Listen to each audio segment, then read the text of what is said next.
The key point I want to make, though, is that the sectarian lens, the sectarian framework for looking at the Middle East is often a very lazy and shorthand way to make sense of this complex region.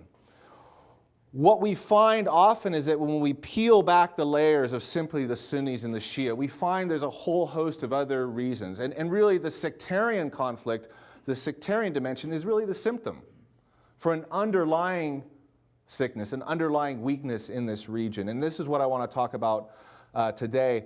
Unfortunately, our own president has made several references in his speeches to sectarianism. He talked about the tiny island kingdom of Bahrain in the Gulf, that this was a state that was suffering from sectarian tensions, that the violence in that country was the result of sectarianism. He made another statement saying that the Gulf would be a much calmer place if Iran were to stop its policies of sectarian incitement in the region. And there's two problems with both those statements. The first one with Bahrain, he says Bahrain's problems are because of sectarianism. No, they're not.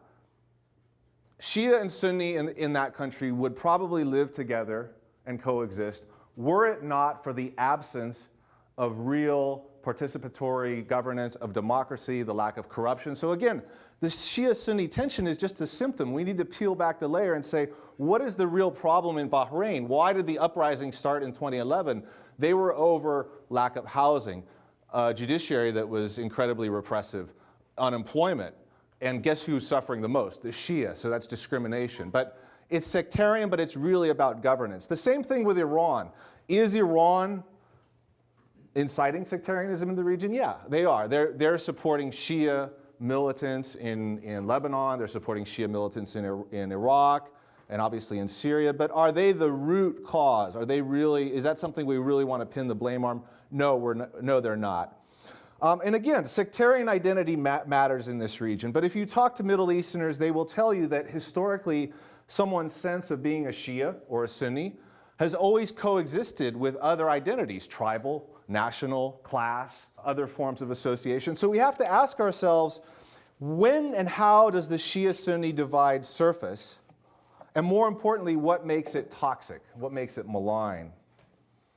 Obviously, the breakdown of the state is the key reason. This is what's happening in Syria.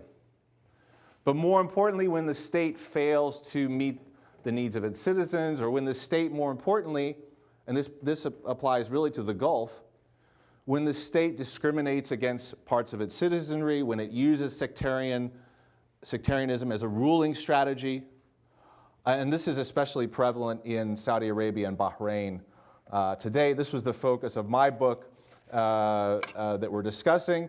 Obviously, these three states in the Gulf are of tremendous importance to the United States, both for strategic access for oil, but more importantly, I think, and this is what I want to emphasize, is that since 9/11, we've realized that what happens inside these states, the nature of their politics, how they treat their citizens, affects the broader world, affects the region, and it affects us, as we know from 9/11.